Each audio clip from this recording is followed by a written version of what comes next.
Bismillahirrahmanirrahim. Assalamu alaikum. Welcome back to another video in the video lecture series for geography course number 402, which is regional geography. In this video we will discuss East Asian realm from the book Regions. The writers are H.J. de Blois, Peter Muller and Jan Nijman. This is the complete name of the book. Geography, Realms, Regions and Concepts. So we're going to discuss the East Asian realm. So if we introduce this realm, we see the biggest highlight of this realm is China, which is the world's most populous country. And apart from being the world's most populous country, China makes up the world's oldest continuous civilization. There had been many civilizations in the history which were at peak in the past, but now those civilizations no more exist with that force. But the Chinese civilization, it's kind of a continuous civilization. And another highlight of this realm was the use of first atomic weapon on the civilian population, that was in Hiroshima and Nagasaki of Japan. After the World War II, East Asian realm became the home to world's most powerful economies: China, Japan, Korea, Taiwan. So when we talk about the world's most powerful economies, look around us, we find out Chinese televisions, the Japanese automobiles, South Korean smartphones, and the computers made in Taiwan, and from textile to toys, everything, almost everything, or we can say 90% of the things which we use and which we see around are from this realm. Now let's discuss the major geographic qualities of East Asia. So firstly, if we see the physical setting, it is encircled by snow-capped mountains, particularly the Himalayas, which lie to the south of this realm. Then it has vast deserts. 3 deserts are located in this realm. It has cold climate and it borders with Pacific waters. Uh, it's significant because Pacific Ocean is the largest ocean of the world. Then it contains world's earliest culture Earth, the center of civilization, that is the Chinese civilization. Then we have then this is the second most populous geographic realm after South Asia, and this is because of China. Then China is the world's largest state demographically according to population. Then next point is that we say China is the highest populated country of the world, but its major population lies in the eastern part of the country. But the western regions of China are very important strategically, because China borders with major countries of the world from its western border, and especially the European region and another region which is called as Naswa. China borders with all those important regions from the western areas, but those western areas of China, um, they are exposed by the minority pressures, and especially in the southwestern part of China there are Islamic influences. One of the example is the Xinjiang province of China. Another geographic quality of this realm is the increasing regional disparity, the differences of different region within this realm, and the culture of this realm is changing very fast.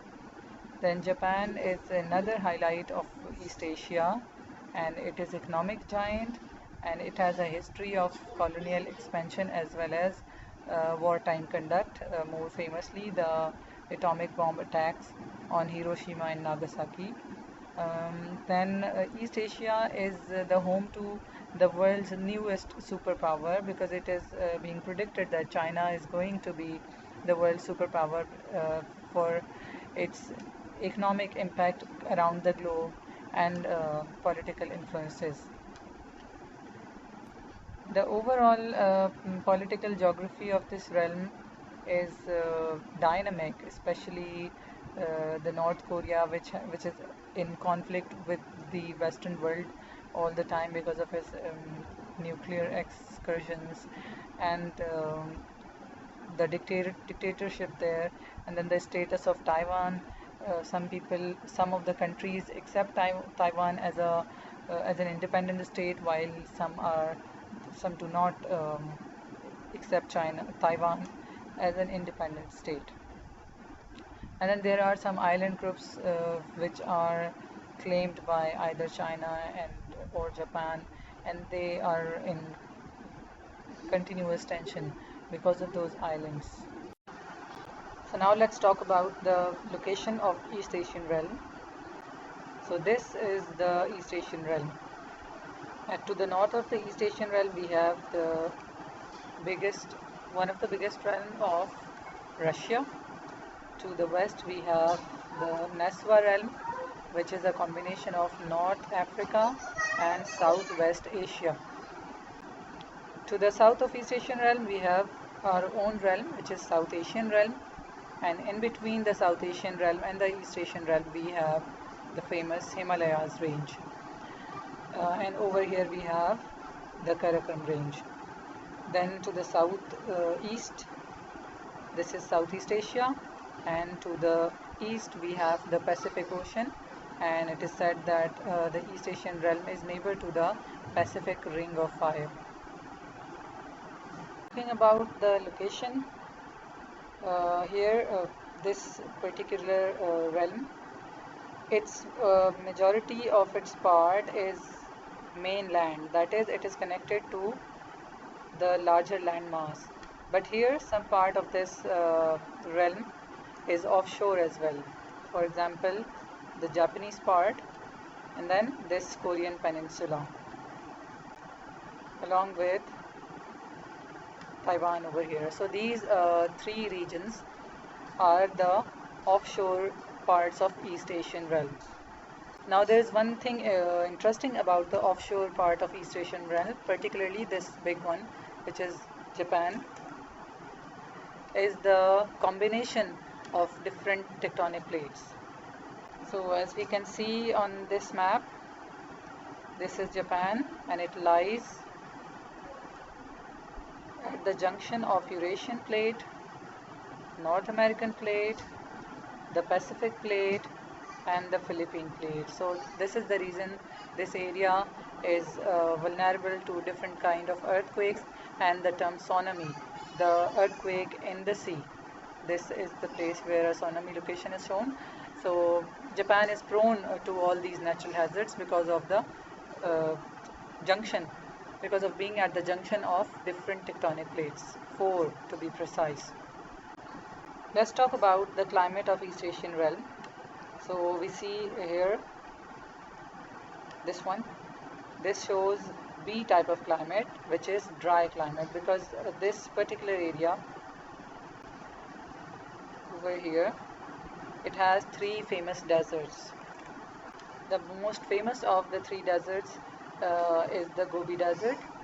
Then here at the eastern side we have D type of climate. This D type of climate has cold winters, while if we look at the south of this region, it's mostly H type of climate, which is the highland climate, because this region is totally mountainous, or it has plateau, the famous Himalayan range and the famous Tibetan plateau. And for a smaller part of this realm, we have the C type of climate, which is mild winters with hot summers. A very little portion of this realm has the A type of climate, which is the humid equatorial climate, which has rain for most of the year. So as discussed at the beginning of this video, that East Asia has the world's largest country by population. So here this map shows the population distribution in this realm. So we see that the major part of the population resides on the eastern coast, while the western side is not that much populated, especially this region, and the region of Mongolia, which is obviously the very less, comparatively it's very less populated. And here are the different cities of Japan which are highly populated. The darker color show that these regions have more people residing in smaller areas, that is higher population density. So this is all what we have in this video. In the next video, inshallah, we will discuss some other aspects of East Asian realm. Till then, thank you very much.